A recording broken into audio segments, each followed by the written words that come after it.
Olá, tudo bem? Vamos continuar nossa matéria de Direito Administrativo e hoje vamos falar um pouquinho sobre os agentes públicos, tá certo?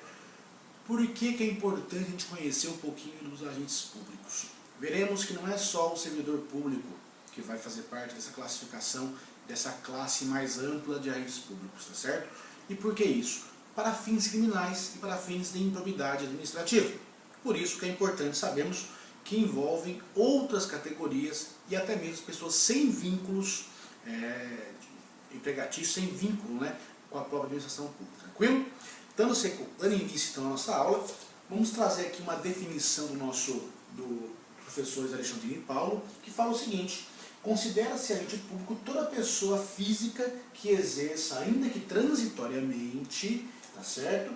Ou sem remuneração, por eleição, nomeação, designação, contratação ou qualquer forma de investidura ou vínculo, mandato, cargo, emprego ou função pública. Ou seja, o agente público, ele é uma categoria muito ampla, tá certo?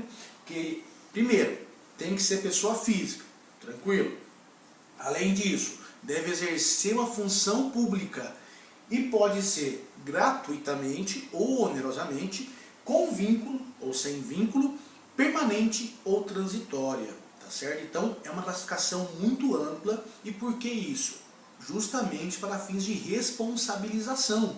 E veremos mais adiante as categorias específicas aí de agente público que envolvem não somente aquelas pessoas que estão ali realmente nomeadas em concurso público, mas também os políticos, né, quem exerce cargo político, cargo em comissão, e também militares e até particulares que colaboram com a administração pública, tá certo?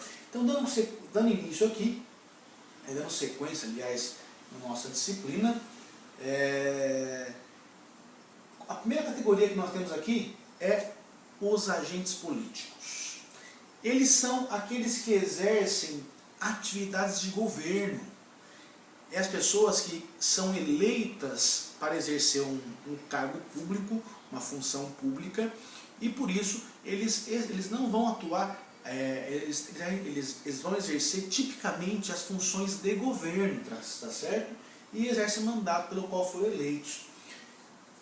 Quem está incluído aí, quem está incluso aí nessa categoria de agente político? Nós temos os chefes dos poderes executivos municipais, né, estaduais, temos ministros e secretários de Estado, senadores, deputados e vereadores.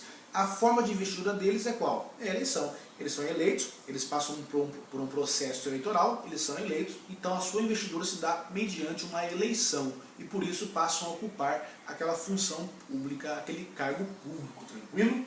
Agora, um detalhezinho: a exceção a essa regra que a investidura se dá por meio de eleição é em relação aos ministros e aos secretários de Estado e também de municípios. Por quê? Eles são nomeados em cargos em comissão que são de livre exoneração. O chefe do executivo escolhe os seus auxiliares diretos ali e por isso eles não têm investidura por meio de eleição e sim por nomeação em cargo em comissão.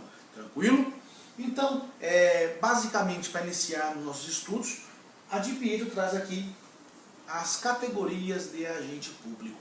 Nós temos, primeiramente, os agentes políticos, que vimos agora. Temos também os servidores públicos, isso no sentido amplo, tá? No sentido lato sensu da coisa, porque dentro dos servidores públicos temos algumas espécies dentro do gênero, tranquilo?